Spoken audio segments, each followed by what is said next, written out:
ಬೆಂಗಳೂರಿನ ರಾಮಮೂರ್ತಿ ನಗರ ಮೇಲ್ಸೇತುವೆ ಬಳಿ ಸಂಭವಿಸಿದಂತಹ ಭೀಕರ ಅಪಘಾತದಲ್ಲಿ ಗಂಭೀರವಾಗಿ ಗಾಯಗೊಂಡಿದ್ದ ರಾಜ್ಯಮಟ್ಟದ ಫುಟ್ಬಾಲ್ ಆಟಗಾರ ಮೊನೀಶ್ಗೆ ಅವರು ಚಿಕಿತ್ಸೆ ಫಲಕಾರಿಯಾಗದೆ ಸಾವನ್ನಪ್ಪಿದ್ದಾರೆ. ಬಾಬುಸಾಬ್ ಪಾಳ್ಯ ನಿವಾಸಿಯಾಗಿದ್ದ ಮೊನೀಶ್ ಅವರು ದ್ವಿಚಕ್ರ ವಾಹನದಲ್ಲಿ ತೆರಳುತ್ತಿದ್ದ ವೇಳೆ ಲಾರಿ ಡಿಕ್ಕಿಯಾಗಿ ಗಂಭೀರವಾಗಿ ಗಾಯಗೊಂಡಿದ್ದರು. ಹೀಗಾಗಿ ಅವರನ್ನು ಆಸ್ಪತ್ರೆಗೆ ಕೂಡ ದಾಖಲಿಸಲಾಗಿತ್ತು. ಆದರೆ ಚಿಕಿತ್ಸೆ ಫಲಕಾರಿಯಾಗದೆ ಸಾವನ್ನಪ್ಪಿದ್ದಾರೆ.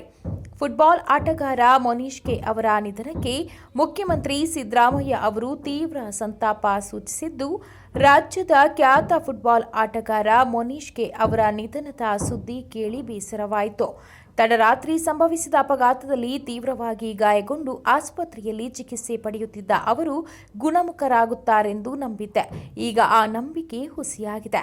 ಕ್ರೀಡಾ ಬದುಕಿನಲ್ಲಿ ಇನ್ನಷ್ಟು ಎತ್ತರಕ್ಕೆ ಬೆಳೆಯಬೇಕಿದ್ದ ಯುವ ಪ್ರತಿಭೆಯೊಂದು ಹೀಗೆ ಆರಂಭದಲ್ಲೇ ಅಂತ್ಯ ಕಂಡಿದ್ದು ಅತ್ಯಂತ ದುಃಖದ ವಿಚಾರ.